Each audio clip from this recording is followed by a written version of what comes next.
Hi friends, welcome back to my YouTube channel. ಎಲ್ಲರೂ ಹೇಗಿದ್ದೀರಾ friends? ಇವತ್ತು ನಾನು ನಿಮಗೆ ಅಳಲೆಕಾಯಿ ಬಗ್ಗೆ ತಿಳಿಸ್ಕೊಡೋಣ ಅಂತ ಇದ್ದೀನಿ. ನಿಮಗೆ ಕೆಲವರಿಗೆ ಗೊತ್ತಿರ್ಬೋದು ಅಳಲೆಕಾಯಿ ಅಂದರೆ ಏನು ಅಂತ. ಕೆಲವರಿಗಂತೂ ಗೊತ್ತೇ ಇಲ್ಲ ಅಳಲೆಕಾಯಿ ಅಂದರೆ ಏನು ಅಂತ. ಅದಕ್ಕೆ ನಾನು ಇವಾಗ ಅದ್ರ ಬಗ್ಗೆ ಹೇಳೋಣ ಅಂತ. ಇದು ಯಾವುದಕ್ಕೆ ನಮಗೆ ಉಪಯೋಗ ಆಗುತ್ತೆ ಅಂದರೆ, ನಿಮಗೆ ಶೀತ ಆಗಿರುತ್ತೆ ಮತ್ತು ಕೆಮ್ಮಿರುತ್ತೆ ತುಂಬ. ಆ ಟೈಮಲ್ಲೆಲ್ಲ ಇದು ತುಂಬ ನಿಮಗೆ ಉಪಯೋಗ ಆಗುತ್ತೆ. ನಾನಿವತ್ತು ನಿಮಗೆ ತೋರಿಸ್ತೀನಿ ಅಳಲೆಕಾಯಿ ಅಂದರೆ ಹೇಗಿರುತ್ತೆ ಮತ್ತು ಅದನ್ನು ಹೇಗೆ ಉಪಯೋಗ ಮಾಡಬೇಕು ಅಂತ. ಅದಕ್ಕಿಂತ ಮೊದಲು ಯಾರೆಲ್ಲ ಚಾನಲ್ ಸಬ್ಸ್ಕ್ರೈಬ್ ಮಾಡ್ಕೊಳ್ಳಿಲ್ಲ ಸಬ್ಸ್ಕ್ರೈಬ್ ಮಾಡ್ಕೊಂಡು ನೋಡಿ ಫ್ರೆಂಡ್ಸ್, ಪ್ಲೀಸ್ ಸಪೋರ್ಟ್ ಮಾಡಿ. ಬನ್ನಿ ಆಗಿದೆ ನೋಡೋಣ ಅಳಲೆಕಾಯಿ ಅಂದರೆ ಏನು ಅಂತ. ನೋಡಿ ಫ್ರೆಂಡ್ಸ್, ಅಳಲೆಕಾಯಿ ಅಂದರೆ ಹೀಗಿರುತ್ತೆ ನೋಡಿ, ನಿಮಗೆ ಕಾಣ್ತಾ ಇರ್ಬೋದು ಇದರಲ್ಲಿ ನೋಡಿ. ನಿಮಗೆ ಇದು ಒಂದು ಕಾಯಿ. ಇದು ನಿಮಗೆ ಎಲ್ಲ ಗ್ರಂಥಿಗೆ ಅಂಗಡಿಯಲ್ಲಿ, ದಿನಸಿ ಅಂಗಡಿಯಲ್ಲೆಲ್ಲ ಸಿಗುತ್ತೆ. ಒಂದು ಪ್ಯಾಕೆಟಲ್ಲಿ ಇರುತ್ತೆ. ಒಂದು ಪ್ಯಾಕೆಟ್ಗೆ ಜಾಸ್ತಿ ರೇಟ್ ಇರಲ್ಲ, 10-15 ರೂಪಾಯಿ ಇರ್ಬೋದು. ನೋಡಿ ಹೀಗಿರುತ್ತೆ, ಕಾಣ್ತಿದೆ ಅಂದ್ಕೊಳ್ತೇನೆ ನೋಡಿ. ಇದು ತುಂಬ ಒಳ್ಳೆ ರೀತಿಯಲ್ಲಿ ನಿಮಗೆ ಕೆಮ್ಮು ಕಮ್ಮಿ ಮಾಡುತ್ತೆ. ನಿಮಗೆ ತುಂಬ ವರ್ಷದಿಂದ ಕೆಮ್ಮಿರುತ್ತೆ, ಯಾವುದು ಔಷಧಿ ತಗೊಂಡ್ರೂ ಕಮ್ಮಿ ಆಗಿಲ್ಲ, ಎಷ್ಟು ಆಂಟಿಬಯೋಟಿಕ್ ತಗೊಂಡಿರ್ತೀರಿ, ಆದರೂ ನಿಮಗೆ ಕೆಮ್ಮು ಕಮ್ಮಿ ಆಗಿರಲ್ಲ. ಆ ಟೈಮಲ್ಲಿ ಇದನ್ನು ಒಂದ್ಸಲ ಯೂಸ್ ಮಾಡಿ ನೋಡಿ, ಆಟೋಮೆಟಿಕ್ಕಾಗಿ ಕೆಮ್ಮು ಕಮ್ಮಿ ಆಗುತ್ತೆ. ನಾನು ಇದನ್ನು ಯಾಕೆ ಹೇಳ್ತಿದ್ದೀನಿ ಅಂದರೆ, ನನ್ನ ಮಗಳಿಗೆ ಒಂದು 4-5 ವರ್ಷದಿಂದ ತುಂಬ ಕೆಮ್ಮಿತ್ತು. ಎಷ್ಟೊಂದು ಔಷಧಿ ಮಾಡಿದ್ವಿ ಅಂದರೆ ಎಲ್ಲ ಡಾಕ್ಟರ್ ಹತ್ರ ತೋರಿಸಿದ್ವಿ. ಆ ಟೈಮಲ್ಲಿ ನಾವು ಹೈದ್ರಾಬಾದಲ್ಲಿದ್ವಿ, ಕೊರೋನಾ ಟೈಮಲ್ಲಿ. ಡಾಕ್ಟರ್ ಹತ್ರ ಕರ್ಕೊಂಡೋದ್ರೆ ಎಲ್ಲಿ ಕೊರೋನಾ ಅಂತ ಹೇಳ್ತಾರಂತ ಭಯ. ಆದರೆ ಅಷ್ಟು ಕೆಮ್ಮಿತ್ತು ಅಂದರೆ ಅವಳಿಗೆ ಸುಮಾರು ಒಂದು ಸಣ್ಣವಳು ಇರುವಾಗ ಶುರುವಾಗಿದೆ. ಒಂದು ಟೀನೇಜ್ಗೆ ಶುರುವಾದ ಕೆಮ್ಮು. ಅವಳು PUC ಅವ್ರಿಗೆ ಬಂದರೂ ಅವಳಿಗೆ ಕೆಮ್ಮು ಬರ್ತಿತ್ತು, ಆದರೆ ಯಾವುದಕ್ಕೂ ಬಗ್ಲಿಲ್ಲ. ನಾನು ಯಾಕೆ ಇದ್ರ ಬಗ್ಗೆ ಎಷ್ಟು ಕಾನ್ಫಿಡೆಂಟ್ ಆಗಿ ಹೇಳ್ತಿದ್ದೆ ಅಂದರೆ, ನನ್ನ ಮಗಳಿಗೆ ಚಿಕ್ಕವಳಿರುವಾಗ ತುಂಬ ಕೆಮ್ಮಿತ್ತು. ಎಷ್ಟು ಕೆಮ್ಮು ಅಂದರೆ ನಾವು ಎಲ್ಲ ಔಷಧಿ ಮಾಡಿಸಿದ್ವಿ ಅವಳಿಗೆ, ಎಷ್ಟು ಡಾಕ್ಟರ್ ಹತ್ರ ತಿರುಗಿದ್ದೇವೆ, ಆದರೆ ಅವಳಿಗೆ ಕೆಮ್ಮುಕ್ಕೆ ಮಾತ್ರ ಕಮ್ಮಿ ಆಗ್ತಿರಲಿಲ್ಲ. ನಾವು ಆ ಟೈಮಲ್ಲಿ ಹೈದ್ರಾಬಾದಲ್ಲಿದ್ವಿ, ಅಲ್ಲಿ ಚಳಿ ಕೂಡ ಜಾಸ್ತಿ. ಚಳಿಗಾಲ ಬಂತು ಅಂದರೆ ಸಾಕು ಕೆಮ್ಮು ಶುರುವಾಗ್ತಿತ್ತು. ಚಳಿಗಾಲ ಅಂತಲ್ಲ, ಒಂದು ಐಸ್ ಕ್ರೀಮ್ ತಿಂದರೆ ಕೆಮ್ಮು ಬರ್ತಿತ್ತು, ತಲೆ ಸ್ನಾನ ಮಾಡಿದ್ರೆ ಕೆಮ್ಮು ಬರ್ತಿತ್ತು. ಡಾಕ್ಟರ್ ಹತ್ರ ಹೋದಾಗ ಅವ್ರು ಔಷಧಿ ಕೊಡ್ತಿದ್ರು, ಆಂಟಿಬಯೋಟಿಕ್ ಕೊಡ್ತಿದ್ರು, ತಗೊಳ್ಳೋವಾಗ ಕಮ್ಮಿ ಆಗ್ತಿತ್ತು. ಆದರೆ ಮಕ್ಕಳಿಗೆಲ್ಲ ಆಂಟಿಬಯೋಟಿಕ್ ಜಾಸ್ತಿ ಕೊಡಬಾರ್ದಲ್ಲ, ಮಕ್ಕಳಿಗೆ ಅಂತಲ್ಲ ನಾವು ಕೂಡ ಆಂಟಿಬಯೋಟಿಕ್ ಜಾಸ್ತಿ ತೊಗೊಳ್ಬಾರ್ದು. ಆಗ ನಾನು ಒಂದ್ಸಲ ಅಕ್ಕ ಬಾವನ ಮನೆಗೆ ಹೋದೆ, ಹೈದ್ರಾಬಾದಲ್ಲಿ ಅವ್ರು ಇರ್ತಿದ್ರು. ಅವ್ರ ಮನೆಗೆ ಹೋದಾಗ ಅವಳು ತುಂಬ ಕೆಮ್ತಿದ್ಲು. ಆಗ ಅವ್ರು ಕೇಳಿದ್ರು ಯಾಕೆ ಇಷ್ಟು ಕೆಮ್ತಿದ್ದಾಳೆ ಅಂತ. ನಾನು ಹೇಳ್ದೆ ಅವಳು ಯಾವಾಗಲೂ ಕೆಮ್ಮಿರುತ್ತೆ ಅಂತ. ಆಗ ಅವ್ರು ನನಗೆ ಇದನ್ನೇ ಹೇಳಿದ್ರು, ಒಂದ್ಸಲ ಯೂಸ್ ಮಾಡಿ ನೋಡು ಅಂತ. ಇದು ಟೇಸ್ಟ್ ಹೇಗಿರುತ್ತೆ ಅಂದರೆ, ನಿಮಗೆ ಒಗರ ಆಗಿರುತ್ತೆ, ಮತ್ತೊಂದು ಸ್ವಲ್ಪ ಕಹಿ ಇರುತ್ತೆ. ಅಷ್ಟು ಸುಲಭದಲ್ಲಿ ಮಕ್ಕಳು ಬಾಯಲ್ಲಿ ಇಟ್ಕೊಳ್ಳಿಕ್ಕೆ ಕೇಳಲ್ಲ. ನೀವೇನು ಮಾಡಬೇಕು ಅಂದರೆ, ಇದನ್ನು ಪೀಸ್ ಆಗಿ ಮಾಡಬೇಕು. ನೋಡಿ ಕಾಣ್ತಾ ಇದೆಯಲ್ಲ, ಈಗ ಈ ರೀತಿ ಪೀಸ್ ಆಗಿ ಮಾಡಿ ಇಟ್ಕೊಳ್ಬೇಕು. ಸಣ್ಣ ಸಣ್ಣ ಪೀಸುಗಳಾಗಿ ಮಾಡಬೇಕು. ನೋಡಿ ತೋರಿಸ್ತೀನಿ ನಾನು ನಿಮಗೆ. ನೋಡಿ ಈ ರೀತಿ ಇದೆ, ಈ ರೀತಿ ಚಿಕ್ಕ ಇದಕ್ಕಿಂತ ಇನ್ನೂ ಚಿಕ್ಕ ಪೀಸ್ ಮಾಡ್ಬೋದು. ಚಿಕ್ಕ ಪೀಸ್ ಮಾಡಿಕೊಂಡು ನೀವು ಅದನ್ನು ದವಡೆಯಲ್ಲಿ ಇಟ್ಕೊಳ್ಬೇಕು. ದವಡೆಯಲ್ಲಿ ಇಟ್ಕೊಂಡು ಒಂದು 2-3 ಅವರ್ ಆದಮೇಲೆ ಅದು ನಿಮಗೆ ಬಾಯಲ್ಲಿ ಎಂಜಲಿಂದ ಅದು ದಪ್ಪ ಆಗುತ್ತೆ. ಆವಾಗ ನೀವು ತೆಗೆದು ಬಿಸಾಡ್ಬೋದು.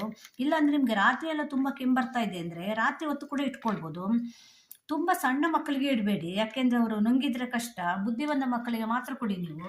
ಚಿಕ್ಕ ಮಕ್ಕಳೆಲ್ಲ ನಾನು ಕೆಲವು ಜನ ಹತ್ರ ಹೇಳುವಾಗ ಅವ್ರು ಕೇಳ್ತಾರೆ ಸಣ್ಣ ಮಕ್ಕಳಿಗೆ ಕೊಡ್ಬೋದಂತ. ತುಂಬ ಸಣ್ಣ ಮಕ್ಕಳಿಗೆ ಕೊಡಬೇಡಿ, ಯಾಕೆಂದರೆ ಅವ್ರಿಗೆ ಇಟ್ಕೊಳ್ಳಿಕ್ಕೆ ಗೊತ್ತಾಗಲ್ಲ, ನುಂಗಿ ಬಿಟ್ಟರೆ ಕಷ್ಟ ಅವರು.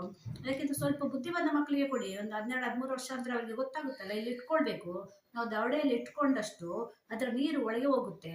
ಇದು ಆಯುರ್ವೇದ ಮೆಡಿಸಿನ್, ಇದರಲ್ಲೆಲ್ಲ ತುಂಬ ಯೂಸ್ ಮಾಡ್ತಾರೆ, ನಿಮ್ಗೆ ಗೊತ್ತಿರ್ಬೋದು. ಆಯುರ್ವೇದದಲ್ಲೆಲ್ಲ ಮೊದಲೆಲ್ಲ ನನ್ನ ಅಮ್ಮ ಹೇಳ್ತಿದ್ರು, ಅಳಲೆಕಾಯಿ ನಿಮಗೂ ಗೊತ್ತಿರ್ಬೋದಲ್ಲ, ಅಳಲೆಕಾಯಿ ಪಂಡಿತ ಅಂತ ಎಲ್ಲ ಹೇಳ್ತಿದ್ರಲ್ಲ. ಮೊದಲೆಲ್ಲ ಅವರೆಲ್ಲ ಡಾಕ್ಟ್ರಲ್ಲಿ ಇರಲಿಲ್ಲಲ್ಲ. ಆಗ ಅವರೆಲ್ಲ ಈಗ ಪಂಡಿತರ ಹೋದಾಗ ಅವ್ರಿಗೆ ತಲೆನೋವು ಬಂದರೆ, ಕಾಲು ನೋವು ಬಂದರೆ, ಕೈ ನೋವು ಬಂದರೆ ಎಲ್ಲ ಇದನ್ನು ಲೇಪನ ಮಾಡಿ, ಇದನ್ನು ತೇಯ್ದು ಅದರ ಲೇಪನ ಹಚ್ತಿದ್ರಂತೆ. ತಲೆನೋವು ಬಂದರೆ ತಲೆಗೆ ಹಚ್ತಿದ್ರಂತೆ. ನೋಡಿ ಅಷ್ಟು ಒಳ್ಳೆ ಇದು ಮದ್ದಿದು. ಆದರೆ ನಮಗೆ ಗೊತ್ತಿಲ್ಲ ಯೂಸ್ ಮಾಡೋದು ಹೇಗೆ ಅಂತ. ಹೆಚ್ಚಿನ ಜನರಿಗೆ ಈಗಲೂ ಕೂಡ ಗೊತ್ತಿಲ್ಲ ಅಳಲೆಕಾಯಿ ಅಂದರೆ ಏನು, ಎಲ್ಲಿ ಸಿಗುತ್ತೆ, ಅದು ಹೇಗಿರುತ್ತೆ ಅಂತ ಗೊತ್ತಿಲ್ಲ ಸುಮಾರು ಜನಕ್ಕೆ. ನಾನು ಎಷ್ಟೋ ಜನ ಕೇಳ್ತೇನೆ ಕೆಮ್ಮಿದ್ದಾಗ ಇದನ್ನೊಂದ್ಸಲ ಯೂಸ್ ಮಾಡಿ ಅಂದರೆ ನನ್ನ ಹತ್ರನೇ ಕೇಳ್ತಾರೆ ಅಳಲೆಕಾಯಿ ಅಂದರೆ ಹೇಗಿರುತ್ತೆ, ಎಲ್ಲಿ ಸಿಗುತ್ತೆ ಅಂತ. ಆದ್ದರಿಂದ ನಿಮಗೂ ಉಪಯೋಗ ಆಗಲಿ ಅಂತ ನಾನು ಇದನ್ನು ವೀಡಿಯೋ ಮಾಡ್ತಾಯಿದ್ದೀನಿ. ಯಾರಿಗಾದರೂ ಒಬ್ಬರಿಗೆ ಉಪಯೋಗ ಆದರೂ ಒಳ್ಳೇದಲ್ವ, ಅವರಿಗೊಂದು ಸಹಾಯ ಮಾಡಿದ ಹಾಗೆ ಆಗುತ್ತೆ. ಒಂದ್ಸಲ ಸರಿಯಾಗಿ ನೋಡ್ಕೊಳ್ಳಿ ಫ್ರೆಂಡ್ಸ್. ಈಗಿರುತ್ತೆ ನೋಡಿ ಅಳಲೆಕಾಯಿ ಅಂದರೆ, ನೀವು ಹೋಗಿ ಅಂಗಡಿಯಲ್ಲಿ ಕೇಳಿದರೆ ಕೊಡ್ತಾರೆ ಅಳಲೆಕಾಯಿ ಅಂತ. ಆಯುರ್ವೇದ ಅಂಗಡಿಯಲ್ಲೂ ಸಿಗ್ಬೋದು, ಅಥವಾ ಈ ಗ್ರಂಥಿಗೆ ಅಂಗಡಿಯೆಲ್ಲ ಇರುತ್ತಲ್ಲ ಅಲ್ಲೂ ಸಿಗುತ್ತೆ. ನೋಡಿ ಇರುತ್ತೆ ಅಳಲೆಕಾಯಿ ಅಂದರೆ. ತುಂಬ ಒಳ್ಳೆ ರೀತಿ ಕೆಲಸ ಮಾಡುತ್ತೆ. ಮ್ಯಾಜಿಕ್ ಥರ ಕೆಲಸ ಮಾಡುತ್ತೆ ಕೆಮ್ಮಿಗೆ. ನಿಮ್ಗೆ ಎಂಥ ಡ್ರೈ ಕಾಫ್ ಅಂತೂ ತುಂಬ ಸಮ್ಮರೆಲ್ಲ ಡ್ರೈ ಕಾಫ್ ಜಾಸ್ತಿ ಬರುತ್ತಲ್ಲ, ಆ ಟೈಮಲ್ಲಿ ತುಂಬ ಒಳ್ಳೆ ರೀತಿ ಕೆಲಸ ಮಾಡುತ್ತೆ. ಇದನ್ನು ಒಂದ್ಸಲ ನೀವು ಟ್ರೈ ಮಾಡಿ ನೋಡಿ. ಅಟ್ಲೀಸ್ಟ್ 1 ವಾರ ಆದರೂ ನೀವು ಇಟ್ಕೊಳ್ಬೇಕು. ಒಂದು ದಿವಸ ಇಟ್ಕೊಂಡು ಹೋಯ್ತು ಅಂದರೆ ಆಗಲ್ಲ. ಇದರಲ್ಲಿ ಕಮ್ಮಿ ಆಗಲಿಲ್ಲ ಅಂದರೆ ಮಾತ್ರ ಡಾಕ್ಟ್ರ್ ಹತ್ರ ಹೋಗಿ ನೀವು ಒಂದ್ಸಲ ಟ್ರೈ ಮಾಡಿ ನೋಡಿ. ನಮ್ಮ ಮನೆಮದ್ದುಗಳನ್ನು ನಾವು ಒಂದ್ಸಲ ಉಪಯೋಗಿಸಿ ನೋಡಬೇಕು. ಇದೇ ಫ್ರೆಂಡ್ಸ್ ಇವತ್ತಿನ ವಿಡಿಯೋದ ವಿಷಯ. ಇದೊಂದು ತಿಳಿಸಿ ಕೊಡಬೇಕಾಗಿತ್ತು ನಿಮಗೆ. ನಾನು ಎಷ್ಟೋ ಜನಕ್ಕೆ ಹೇಳಬೇಕಾದ್ರೆ ಗೊತ್ತಿಲ್ಲ, ಸರಿ ಗೊತ್ತು ಮಾಡೋಣ ಅಂತ. ಮಕ್ಕಳಿಗೆಲ್ಲ ಇಡುವಾಗ ಜಾಗ್ರತೆ ಆಯಿತಾ, ಅವ್ರು ನುಂಗದಿರಾಗಿ ನೋಡ್ಕೊಳ್ಳಿ. ರಾತ್ರಿ ಹೊತ್ತು ಆದಷ್ಟು ಇಡಬೇಡಿ. ದೊಡ್ಡ ಮಕ್ಕಳೆಲ್ಲ ಗೊತ್ತಾಗುತ್ತೆ ಇಲ್ಲಿ ಇಟ್ಕೊಳ್ಬೇಕು ಅದು. ಅದರಿಂದ ಇನ್ನೊಂದು ನಾನು ನಿಮಗೆ ಇದೊಂದು ಹೇಳ್ಬೇಕಿದ್ದು, ಈಗ ಸಡನ್ನಾಗಿ ನೆನಪಾಯಿತು ನನಗೆ. ಇದು ಹಲ್ಲು ನೋವಿಗೆ ಕೂಡ ಹೆಲ್ಪ್ ಆಗುತ್ತೆ ಫ್ರೆಂಡ್ಸ್. ಯಾಕೆಂದರೆ ನನಗೆ ಒಂದು ಸಲ ಕೆಮ್ಮಿರುವಾಗ ನಾನು ಇದನ್ನು ಇಟ್ಕೊಂಡಿದ್ದೆ. ನನಗಿಲ್ಲಿ ಹಲ್ಲು ನೋವು ತುಂಬ ನೋಯ್ತಿತ್ತು, ಮೇಲಿದ್ದು ಹಲ್ಲು. ನಾನು ಏನು ಮಾಡ್ತಿದ್ದೆ ಅಂದರೆ ಮೇಲಿದಲ್ಲು ಕೆಳಗಿನ ಅಲ್ಲಿಗೆ ಸೇರಿ ಅದನ್ನು ಕಚ್ಚಿ ಇಟ್ಕೊಳ್ತಿದ್ದೆ. ಯಾಕಂದರೆ ಅದಕ್ಕಿಂತ ಮೊದಲು ಒಂದು 3 ತಿಂಗಳಿಂದ ನನಗೆ ಹಲ್ಲು ತುಂಬ ನೋವ್ತಿತ್ತು ಅದು. ಆಗೆಲ್ಲ ಕೊರೋನಾ ಟೈಮಲ್ಲ, ಡಾಕ್ಟರ್ ಹತ್ರ ಹೋಗ್ಲಿಕ್ಕೆ ಭಯ ನನಗೆ, ಡೆಂಟಿಸ್ಟ್ ಹತ್ರ ಎಲ್ಲ ಹೋಗ್ಲಿಕ್ಕೆ. ಅದನ್ನು ನಾನು ಕೆಮ್ಮಿಗೋಸ್ಕರ ಇಟ್ಕೊಳ್ತಿದ್ದೆ. ಅದು ಅದರಲ್ಲಿ ಕ್ರಿಮಿ ನಾಶ ಮಾಡೋ ಗುಣ ಇರುತ್ತಲ್ವ, ಅದರಿಂದಲ್ಲ ಏನೋ ಗೊತ್ತಿಲ್ಲ, ನನ್ನ ಹಲ್ಲು ನೋವು ಹೋದ ಹಲ್ಲು ನೋವು ಈಗ ಇಲ್ಲಿವರೆಗೂ ಬಂದಿಲ್ಲ. ಅದರಿಂದ ನನ್ನ ಪ್ರಕಾರ ಇದು ಹಲ್ಲು ನೋವಿಗೆ ಕೂಡ ಆಗುತ್ತೆ. ನಿಮ್ಗೆ ಯಾರಿಗಾದ್ರೂ ಹಲ್ಲು ನೋವು ಬಂದರೆ ಅದಕ್ಕೆ ಕೂಡ ನೀವು ಟ್ರೈ ಮಾಡಿ ನೋಡ್ಬೋದು. ಅದನ್ನು ಪುಡಿ ಮಾಡಿ ಲವಂಗದ ಜೊತೆ ಬೇಕಾದ್ರೆ ಪುಡಿ ಮಾಡಿ ಇಟ್ಕೊಳ್ಬೋದು. ಅದನ್ನು ಪುಡಿ ಮಾಡಿ ಹಲ್ಲಿಗೆ ಇಲ್ಲಿ ಒತ್ತಿ ಇಟ್ಕೊಂಡ್ರೆ ಆ ನೋವು ಕೂಡ ಕಡಿಮೆ ಆಗುತ್ತೆ ಅಂತ ನನ್ನ ಭಾವನೆ. ಯಾಕೆಂದರೆ ನನಗೆ ಅದು ಆಗಿದೆ, ಒಳ್ಳೆ ರೀತಿಯಲ್ಲಿ ಕೆಲಸ ಮಾಡಿದೆ. ಅದಕ್ಕೆ ನಿಮ್ಗೆ ಹೇಳ್ತಾ ಇದ್ದೇನೆ. ಇದೇ ಫ್ರೆಂಡ್ಸ್, ಇಷ್ಟೇ ಹೇಳ್ಬೇಕಾಗಿತ್ತು, ಹೇಳಿದ್ದೇನೆ. ವಿಡಿಯೋ ನಿಮ್ಗೆ ಇಷ್ಟ ಆದರೆ ನನ್ನ ಚಾನಲ್ನ ಸಬ್ಸ್ಕ್ರೈಬ್ ಮಾಡ್ಕೊಂಡು ನೋಡಿ. ನೀವು ಸಬ್ಸ್ಕ್ರೈಬ್ ಮಾಡಿಕೊಂಡು ನಾನು ಈ ರೀತಿ ಹೊಸ ಹೊಸ ವಿಷಯ ತೊಗೊಂಬರ್ಲಿಕ್ಕೆ ನನಗೂ ಉತ್ಸಾಹ ಬರುತ್ತೆ. ಓಕೆ, ವಿಡಿಯೋ ಇಷ್ಟ ಆದರೆ ಒಂದು ಲೈಕ್ ಕೊಡಿ, ಶೇರ್ ಮಾಡಿ, ನನ್ನ ಚಾನಲ್ನ ಸಬ್ಸ್ಕ್ರೈಬ್ ಮಾಡ್ಕೊಂಡು ನೋಡಿ. ಮತ್ತೆ ಸಿಗ್ತೀನಿ. Bye friends.